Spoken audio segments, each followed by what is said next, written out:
Hey folks, this is Rhykker, and we just got the reveal of Diablo 4 Season 3. Blizzard posted a blog post detailing the Season of the Construct.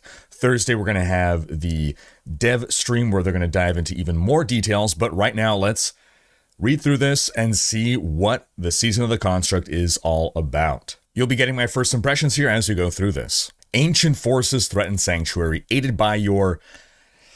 Oh, I never know how to pronounce that. Seneschal? Aided by your Seneschal companion. Hazard the traps and constructs beneath the desert of Keshistan. Seneschal companion.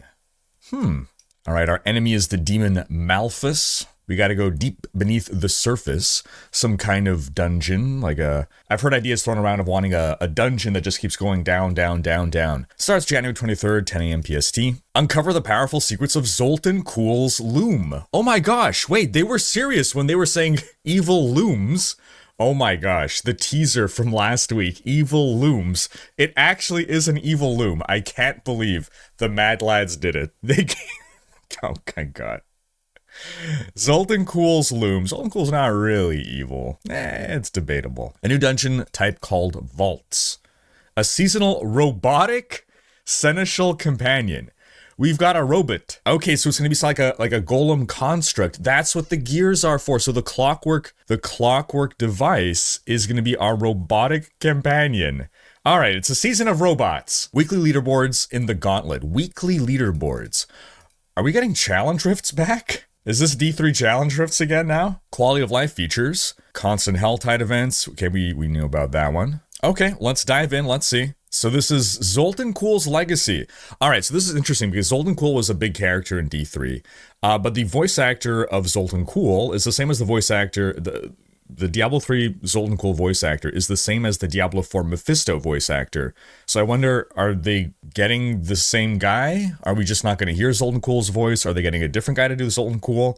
Because I know some original theories were that the wolf was Zoltun Kull because it's people recognize the voice. Okay, the Loom, an ancient technology designed by Kull and Ayuzan of Chaldeum. The demon Malphus twisted the loom for his cruel whims. Alright, Season 1 and 2, story-wise, seemed a little similar. This one, taking us in a different direction, that's nice. But yeah, it's the Season of Robots. His deadly constructs are now taking over Sanctuary. Travel to Gate Hall, a town center underneath Keshistan. Oh, we're getting a new town center, interesting. Base of operations, okay, cool. Conduit to access the deadly vaults. Riddled with elemental hazards and constructs, these vaults are the key to harnessing the true potential of the loom.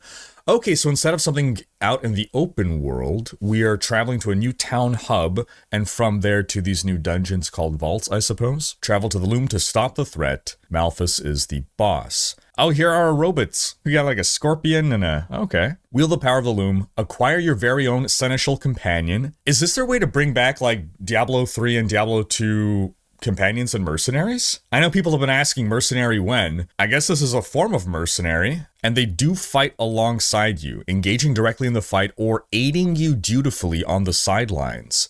It sounds like we have choices. I mean, it does seem like there's maybe different types. Oh, no, okay, this is ours. The blue is ours. Blue is good guy, red is bad guy. So the red are the evil robots. Using magical governing and tuning...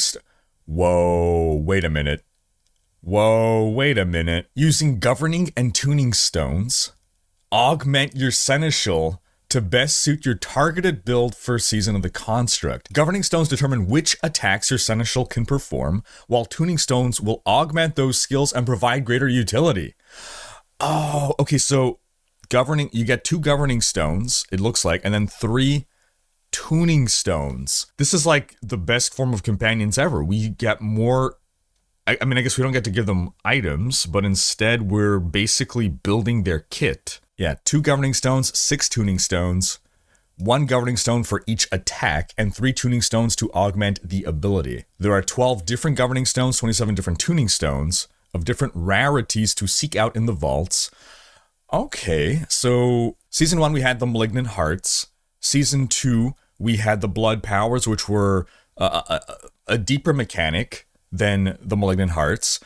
And now it feels like we have an even deeper mechanic in the form of these stones, because now we're hunting for specific drops, we are selecting to outfit which attacks we want, and then which augments we want on those attacks. Okay, now we're getting somewhere. We can acquire these stones in different ways. We complete vaults to earn 1 random tuning stone, and seek out ward-woven chests to earn additional stones, both of which can be earned through various levels of the season journey. Both types also have a low chance to appear as drops when playing Vaults and Arcane Tremors. Okay, now that's a new thing, Arcane Tremor. Defeating enemy constructs within the vaults will also grant Shattered Stone, which can be crafted into governing... Okay, so if we're not getting the drops that we want, we also can craft. Hey, we're getting crafting too. Well. Okay, so that's great. So the reason why that's great is... while this is inherently a drop-based game, right? ARPGs are inherently RNG, loot, drop-based games, giving players some form of agency in the ability to deterministically work towards a goal so that very unlucky players can still feel like they are able to change their fate and accomplish something, i.e. in the form of directly crafting what they want by building up the secondary resource. I think this is great. To unlock the full power of the stones, you will need to increase their raw power by leveling them. Okay, so we're also getting the leveling mechanic like in the Season of Blood. So not only are we finding these, crafting them, we're also leveling them up. Oh, that's probably the level right there, level 1. Okay. Collect or craft duplicates of the same stones, fuse them together to grant experience, and eventually level up your currently held stones. Okay, there's a progression mechanic in there. Increasing the level of those stones increases the potency and ability of these attacks. Okay. Increasing the level of your tuning stones can add additional projectiles or augment the damage type they perform. That is more interesting than just bigger number. Nice. Once you've acquired your Seneschal, they'll follow you everywhere in Sanctuary until Season of the Construct ends. Below is a full list of the governing and tuning stones available. Okay, preliminary thoughts is this is looking really good so far. This is looking like the best mechanic yet. We see a progression, in fact, from Season 1 to 2 to 3. They're building up more, and almost building upon what came before. I can see this as serving as the basis of a solid, companion system in the game. Personally, I would rather have a human being companion like in D2 and D3, but for this season, it makes perfect sense for it to be a construct. But, since this is just going to be around for the Season of the Construct, theoretically, you can take a very similar system and use it for a companion as well. Whether it's an Iron Wolf or whatever, these mechanics, they can easily translate to any system. So Governing Stones, Auto Defense. Governing Stones, again, we get to pick 2 of these. These are our attack powers. I think there's 12 of them. Anti-material field around itself, shooting down enemy projectiles. Cannot shoot down boss or player projectiles. Interesting. Bushwhack, quickly ambush, dealing damage to each target. May strike the same target multiple times. Firefly, deploy a small construct that lands on the target and explodes 3 times, dealing damage. Focus Fire, channels a ray of fire onto targets, dealing damage to each over time. I think some of these we'll have to actually see exactly how they work. We have no idea how much damage they deal. Gyrate, whirls its legs around, quickly dealing damage to all surrounding enemies. Impale, perform a line attack to all enemies in front of the Seneschal construct, dealing damage. Lightning Bolt, shoot a bolt of lightning, arcs to other targets, dealing a portion of the original damage. Protect, materializes a protective barrier on the player for a portion of their max life. I can see this being probably an essential, assuming the game has any kind of pinnacle content like Abattoir of Zir. Reconstruct, channels a reconstruction beam healing the player for a portion of their max life over time. Okay, so you can make a full-on support setup for your Seneschal. I certainly hope that the high-end meta doesn't become the damage the Seneschal deals is irrelevant compared to the player, therefore just load them up with the couple of protective ones. Unless we have a lot more protective ones. I'm fine with the Seneschal being an entirely support character, but from what I'm seeing right now, we don't have enough options of support skills. Slash, pummels enemies, dealing damage. Tempest, electrically charge an enemy, causing it to deal damage to themselves, and and additional each second over time. If the enemy is killed, Tempest spreads to another enemy, gaining for additional time and bonus damage. These bonuses are also applied if Tempest is reapplied onto the same enemy. So again, hopefully, the damage of this will be relevant with the tuning stones at the highest levels of play. Otherwise, it's probably going to be Protect and Reconstruct being the meta. But tuning stone abilities, let's see. So how can we tailor these skills? Each can have 3 tuning stones. Voluminous support, increased size, swift, increased attack speed, breaking support, destroys enemy barrier effects. That is interesting. against certain enemies, being able to break their barriers, big. Also, chance to make enemies vulnerable for 2 seconds. Okay, new way to apply vulnerable. This way you don't have to work it into your build. Some builds, vulnerable isn't nearly as important as it was in Season 1 and preseason, but some builds kind of have to go a bit out of their way to apply vulnerable. This can free up some skill slots. That's going to actually change the meta a little bit. Tactical support, decrease the cooldown of the supported skill. Efficiency. When the supporting skill deals damage, you gain critical strike chance to the same target's hit. You gain crit strike chance. That is an interesting supporting option here. So this is something where, okay, just slap on any, or probably the fastest hitting attack skill, irrelevant of the damage, just so that you can gain that crit strike chance bonus. Interesting. Devastation, more crit strike bonus damage, just for the Seneschal though. Safeguard support. The supported skill grants damage reduction to you. To me? Alright, this is going to be a big one for sure. Damage reduction stacks, it is super, super strong with this game.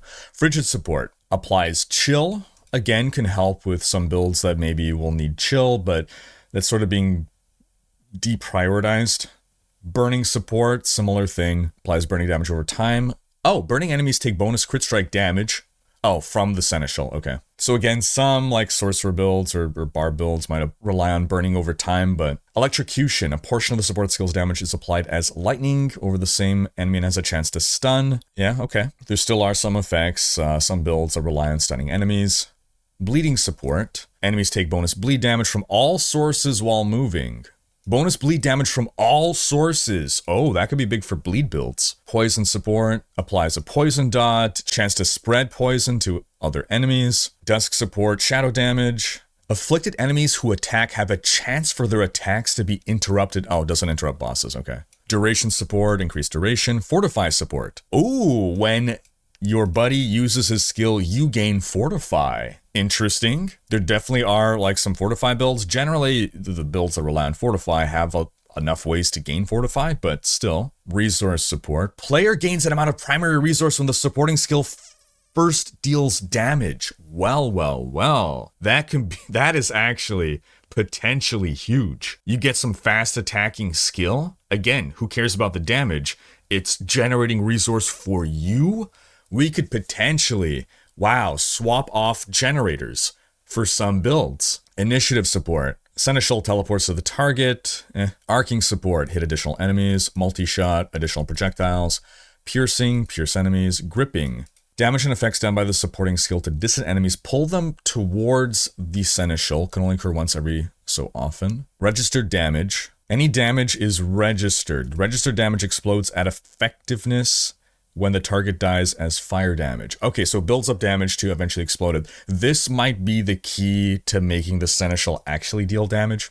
So in general, when things like this get added to games, or at least ARPGs, we often arrive in a position where for the best builds, the amount of damage that our buddies deal is just irrelevant compared to our own damage. So it's just really difficult to balance the amount of damage these things deal such that they're not ridiculously broken powerful for like lower tier to like average builds and not be like completely irrelevant to the higher tier builds. So what tends to happen is they're irrelevant to the higher tier builds. And so for those higher tier builds, you build entirely around support. Seeking support. Projectile will auto seek enemies for a limited duration. Slowing support. Okay, applies slow to enemies. Again, there's some, potential synergies with your builds there.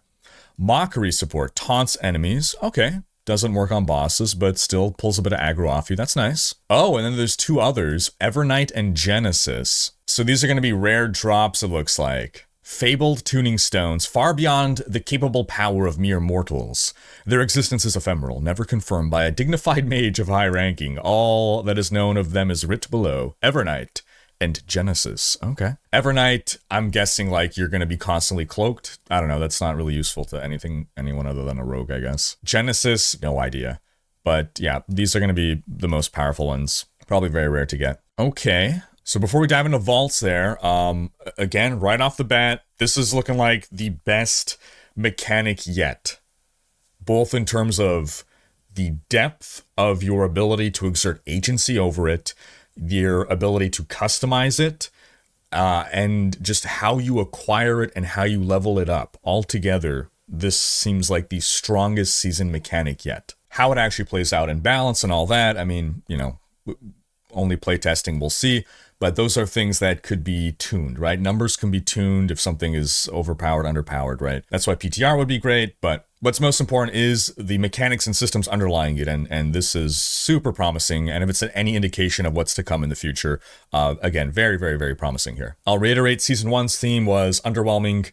Season 2 was a big improvement, but still not quite there, and this seems like it might be there now. So test yourself in Deadly New Dungeons Vaults. So what are these vaults? Specialized dungeons. Whoa, is this a big old robot? They house elemental hazards devised by Zoltan. Cool. Among the hazards lay the constructs, an entirely new monster family.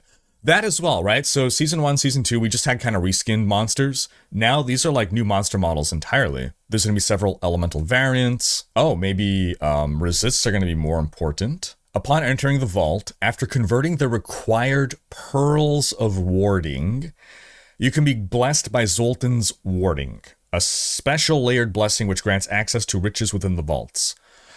Zoltan's warding diminishes stack by stack if you manage to fall prey to the various hazards scattered throughout the halls. Okay, so you have a certain amount of lives, I guess. Every time you die, you lose warding. So I guess that means you get fewer rewards? If you manage to keep Zoltan's warding intact after defeating the vault boss, you'll unlock a ward-woven chest, which has a higher chance of granting legendary items. Definitely, we don't have enough legendary items. Legendary items don't drop nearly enough. This is very needed. Using Pearls of Warding can increase the risk by exchanging them for extra stacks of Zoltan's warding at the vault entrance. Succeed and your reward will increase as well.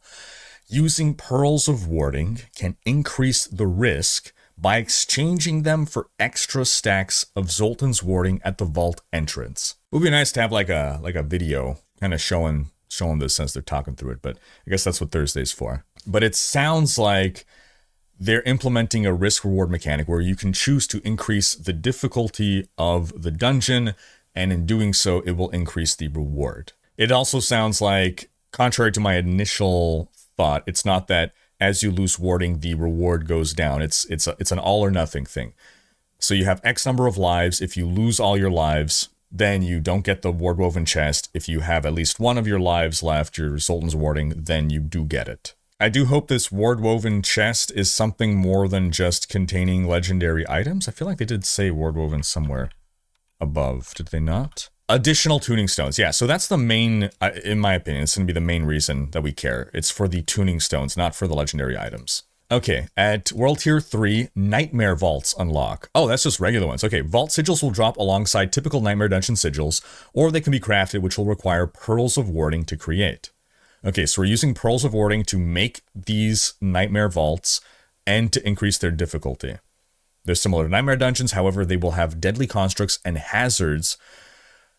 I want to see examples of these hazards. So, okay, constructs are enemies. Hazards are going to be like what? Some kind of traps?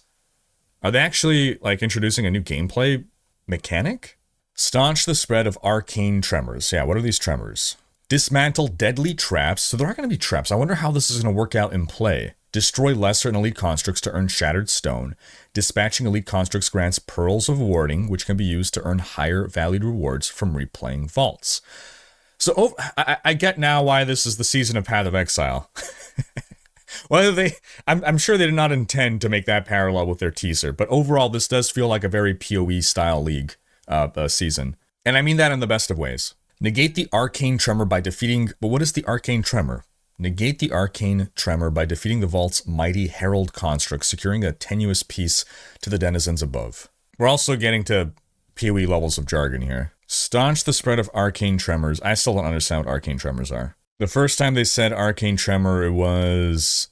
Okay, when playing vaults and arcane tremors. So arcane tremor is something separate from a vault. A vault is some kind of a dungeon.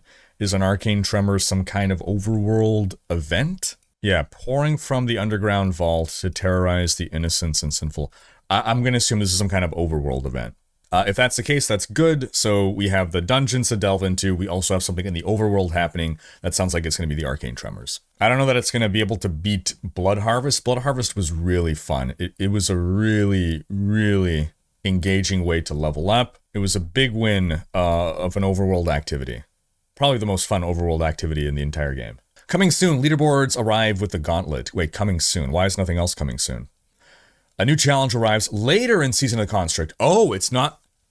I see. So we're not getting it at launch.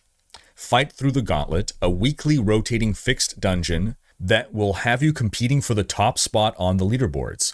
Only the strongest will emerge to claim their place on the weekly leaderboards. The top weekly scores will earn their permanent place in the Hall of the Ancients. More details on the arrival of the gauntlet will be available in a future blog. Okay, so it's sort of like Challenge Rifts, except you bring your own character into them. So, fixed dungeon, meaning everyone is doing the same dungeon, so it's not about RNG, which is good, meaning there's not going to be any rift fishing, which we had in D3, which was unfortunately was effective to do, but a terrible way to play the game. Fishing being that you just keep trying dungeons over and over until you get a lucky dungeon that's easier to do. So everyone has the same dungeon. We're all on an even playing field. It's all about your skill and your build. Beautiful. So it looks like every dungeon will have their own weekly leaderboard. So we're going to have like 15, I guess, dungeons over the course of a season, more or less. And if on any of those weeks you get a top score, then you will permanently be in the Hall of the Ancients. So you got 15 shots, basically, to earn your spot there. Okay. No, wait, sorry. It's not 15 because it's coming later in the season. Ooh, okay. That cuts it down significantly. If I had to guess, it could be maybe a month into season, so we're going to get like 10 spots. That might help keep the competitive-minded players playing in the back half of the season. So I'm not a competitive-minded player, so I do wonder, like, how much are they going to care about these weekly leaderboards? I encourage you to sound off in the comments with your thoughts there, especially if you're a D3 player, right? You had leaderboards. Did you care about leaderboards in D3? Do you think you're going to care about these leaderboards? Would like to hear your thoughts. Then, quality of life updates in Season of the Construct. Hell Tides Endure. So they already mentioned this, but now Hell Tides are going to always be active except for 5-minute rest once per hour. Most people feel this is a great change. Enhanced movement with WASD. Wait. Oh, okay. They just added WASD to PC. Interesting. Huh. It's sort of a why not kind of thing. Not many people are going to go for it, but you already have controller support. Once you already have controller support, why not have WASD support? Sure. Extra stash tab. Hooray. Or one extra stash tab. That's good. Hey, I'll take it. I need more, but I'll take one in the meantime. Improvements to reallocating your skill tree, improvements to UI when trading gold, increased rates to earn the items needed to summon the beast in the ice. Oh, cool. And more. Respec mode overview. Refund nodes and paths or re-add them. Okay, that's nice. Stay tuned for full patch notes, which will be available on January 19th. Oh, and there's new blessings for the Smoldering Ashes. Boost to the duration of shrine effects.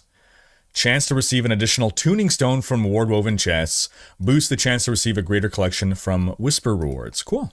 All right, and again, January 18th, 9 a.m. PST, there's going to be the next dev live stream update, where we'll get more details. And we also just had the announced trailer drop. Let's watch this.